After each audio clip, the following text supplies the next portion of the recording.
Hello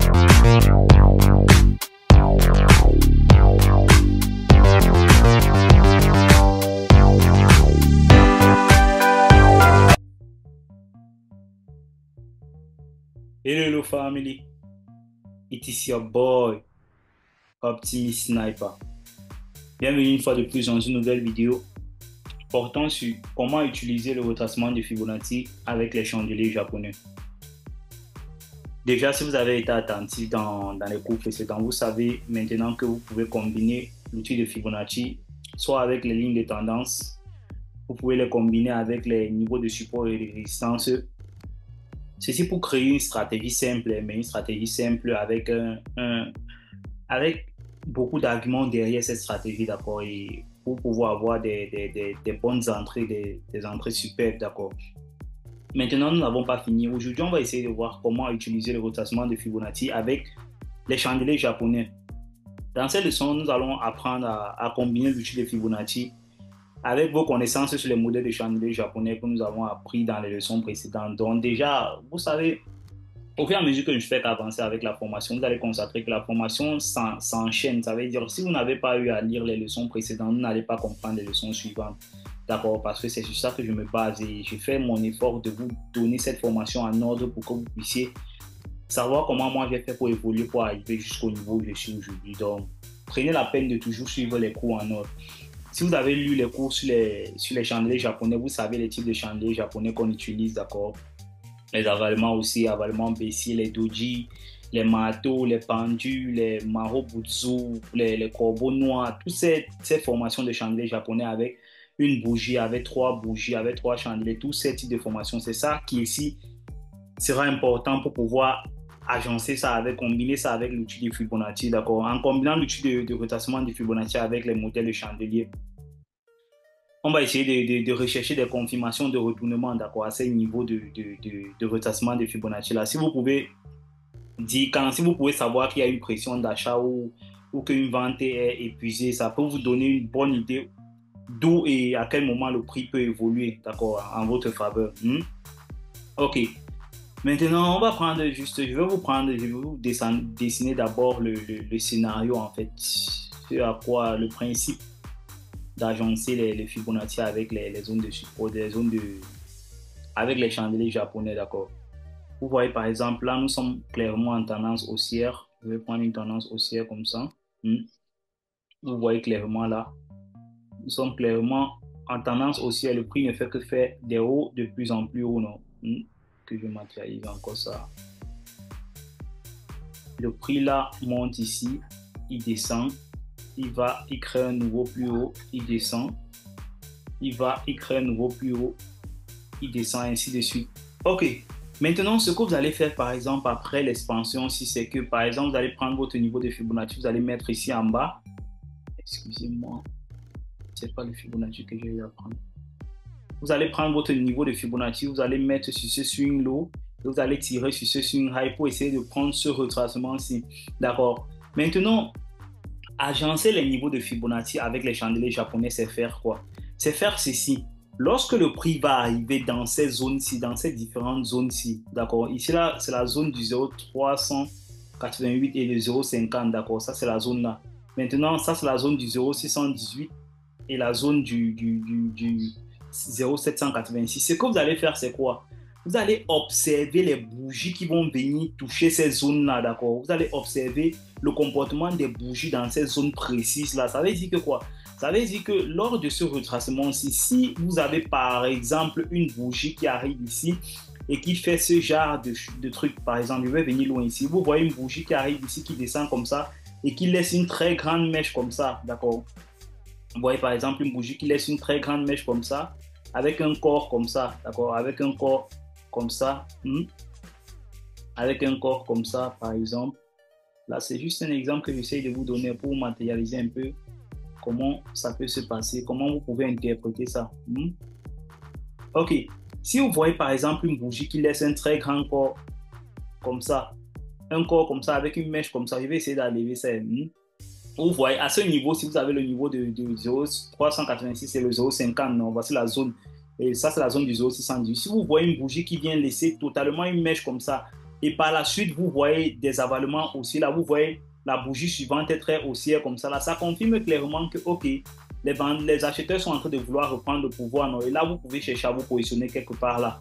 Par contre, n'importe quel type de bougie, n'importe quel type d'agencement de bougie que vous avez eu à utiliser, si vous voyez un marteau, par exemple, ici, si vous voyez un pendu, il faut que l'objectif, en fait, c'est que les zones que vous avez repérées ici, là, il faut que ces zones vous matérialisent un certain, un certain signal de retournement, d'accord? Que ce soit retournement haussier ou baissier en fonction de ce que vous êtes en train de vouloir prévoir en fait là avec une tendance haussière, ce que vous voulez faire, vous voulez être en train d'acheter, vous voulez être en train d'acheter sur une zone de support, d'accord, pour pouvoir continuer à prendre, puisque le prix va faire des hauts de plus en plus haut, vous voulez prendre le take profit quelque part ici en haut du high ici, d'accord, en fonction de votre droit en liquidity.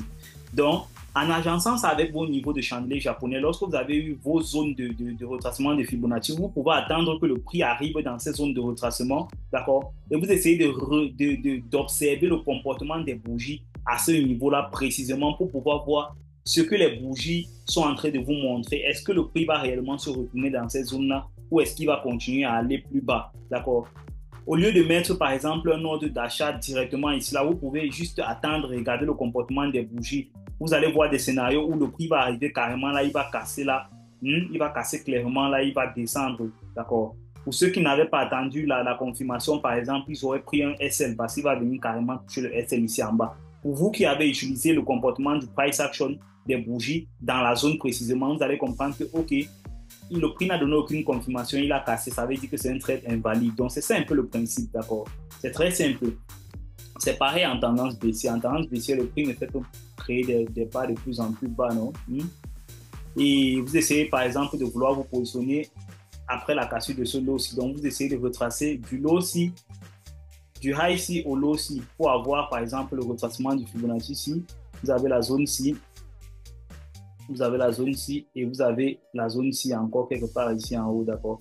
Ce que vous allez faire, c'est quoi? C'est simplement aller regarder toutes les bougies que nous avons eu à avoir dans le cours comme on parlait des chandeliers japonais. Vous essayez de voir les chandeliers de retournement, que ce soit haussier ou baissier. Vous allez venir essayer de repérer ces types de chandeliers de retournement dans ces zones-ci, d'accord? Dans ces zones que vous avez, dans ces zones de rotation de Fibonacci. Vous allez essayer de voir si vous avez, par exemple, une confirmation baissière ici.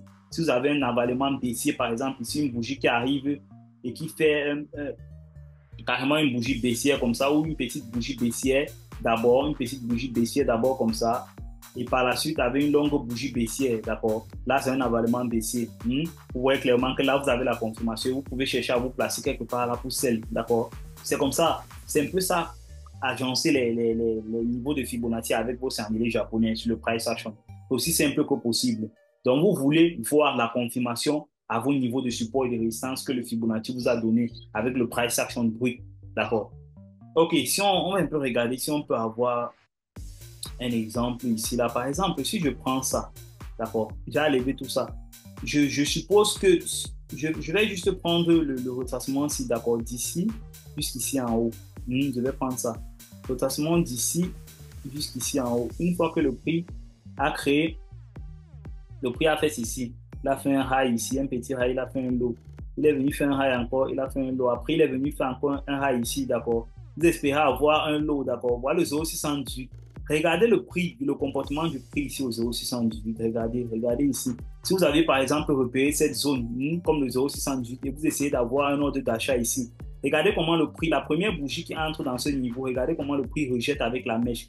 La deuxième bougie rejette encore avec la mèche. Et par la suite, on a 3 bougies carrément haussières. D'accord? Vous voyez. Ça pouvait être une confirmation haussière pour continuer le mouvement haussier. Ne regardez pas ce qui s'est passé par la suite. J'essaie juste de vous matérialiser le scénario, d'accord? Pour que vous puissiez comprendre de quoi il s'agit. OK. Carrément, là, on va encore regarder par exemple un autre exemple. Si on essaie de regarder là un autre exemple, on peut avoir un autre exemple où si on essaie de prendre du low aussi du high ici jusqu'au low aussi, on va avoir un retracement. On a un retracement au 0,388, d'accord. Regardez la première bougie qui arrive ici. Si on marque ce niveau-ci comme un niveau de résistance, d'accord, où le prix peut venir se heurter et descendre.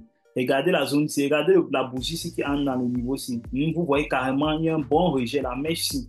Regardez les autres bougies. vous voyez que les autres bougies n'arrivent plus à créer des bougies d'amplitude très haute, d'accord? Ça veut dire le price action, l'amplitude de la force des acheteurs est en train de se réduire carrément. Ici, vous voyez, toutes les bougies hautes ici là ont carrément un même prix de clôture. Aucune bougie ne clôture au-dessus de ça, de ces bougies-ci, d'accord, de ce niveau-ci, du niveau 1,0960, aucune bougie n'a en train de clôturer au-dessus. Rien qu'avec ça, vous pouviez déjà savoir que, OK, là maintenant, le comportement des bougies est en train de confirmer que la zone, si c'est par exemple une zone de résistance, d'accord, vous voyez là clairement, si j'élargis la zone, vous allez voir qu'aucune bougie n'a clôturé en haut de ce niveau-ci. On n'a que des mèches qui essayent de monter plus haut, on n'arrive pas à monter plus haut, d'accord. Et carrément par la suite, on a une chute, d'accord, on a un displacement ici là. En regardant ceci, vous pouviez avoir la confirmation que, OK, effectivement, on va aller plus bas.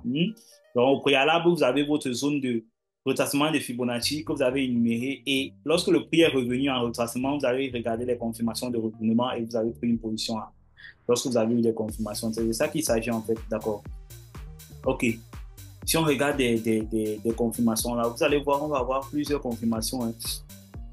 Si on regarde des scénarios là, on va avoir plusieurs scénarios. Même si on prend le prix du lot, si ça sera ici, d'accord, on attendait le retracement ici. Vous allez regarder le comportement des bougies. Vous voyez, les bougies là, clairement, là on est au 0,50, la zone du 0,388 et du 0,50. On estime peut-être qu'il va avoir un retracement. On regarde le comportement des bougies. Regardez la première bougie baissière vient ici, ça laisse une mèche. Deuxième bougie laisse une mèche. Troisième bougie laisse encore une mèche, d'accord. Et toutes les bougies ont une même clôture, d'accord, baissière. Ça veut dire que clairement, les vendeurs ne veulent pas, les acheteurs ne veulent pas laisser les vendeurs aller plus bas, d'accord. Et par la suite, on a un avalement aussi. C'est la bougie, là, clairement clôture au-dessus de la fermeture de cette bougie-là. Allez regarder les formations de bougies que j'ai eu à vous enseigner, vous allez voir ça. Donc, ça, c'est clairement un insigne d'un retournement aussi. Rien qu'à l'aide de ça, vous pouviez prendre un ordre d'achat et essayer de viser le haut aussi. Donc, c'est un peu ça. C'est de ça qu'il s'agit. Si j'essaie de regarder des exemples, on aura 1001 exemples, d'accord. On aura 1001 exemples. Et ceci, c'est votre travail. Vous allez aller faire ça, vous allez aller regarder votre travail. Par exemple, encore ici, c'est pareil. Ici, si on prend le lot ici jusqu'à, par exemple, jusqu'au ras ici, vous voyez clairement, regardez le rejet de cette bougie. Si ça montre clairement qu'on ne veut pas aller plus bas. Une bougie qui a une très longue mèche comme ça, là, ça montre clairement que le prix ne veut pas continuer à aller plus bas. D'accord? Le price action est brut. Le price action des acheteurs, les acheteurs ne veulent pas laisser les vendeurs aller plus bas. Vous voyez, puisqu'ils rejettent carrément la bougie ici. À un certain moment donné, la bougie ici était loin ici en bas. Mais les acheteurs n'ont pas voulu les laisser clôturer ici en bas. Ils sont venus clôturer loin ici en haut. Ça veut dire, cette bougie ici, c'est carrément un doji, d'accord, un marteau. Un bon retournement. On a eu à donner tous les types de bougies. On a donné les interprétations. À l'aide de l'interprétation de la bougie, vous pouvez savoir ce que la bougie est en train de vous donner comme indice, en plus corrélé avec un niveau de Fibonacci du 0,382, 0,50 qui est revenu encore lui-même jusqu'au 0,618. Ça veut dire que c'est une bonne zone, c'était une bonne zone à contrôler. Rien qu'à l'aide de ça, vous pouviez prendre un ordre d'achat quelque part là, d'accord, et essayer de viser la liquidité plus haute. OK. Ceci étant dit, vous allez vous-même regarder vos propres exemples précis dans vos graphiques, d'accord, et faire votre travail. Moi, mon travail, c'est de vous donner le principe de fonctionnement. D'accord. OK. Si quelqu'un a des questions, vous pouvez laisser en commentaire. Et je pense que nous sommes en train de très bien avancer dans la formation. Ça, ce sont des cours encore basiques, hein? D'accord. Ce sont des cours très basiques. Comment utiliser les retracements de Fibonacci avec les chandeliers japonais. Mais ce sont des cours basiques qui vont beaucoup vous aider, d'accord. Lorsqu'il y aura une stratégie stricte que vous allez utiliser, vous allez voir que tous ces petits détails vont revenir lorsque vous êtes en train de trader. C'est à l'aide de tous ces détails que vous allez formuler souvent vos ordres d'achat et vos ordres de vente. OK. It was your mentor, Optimist Sniper.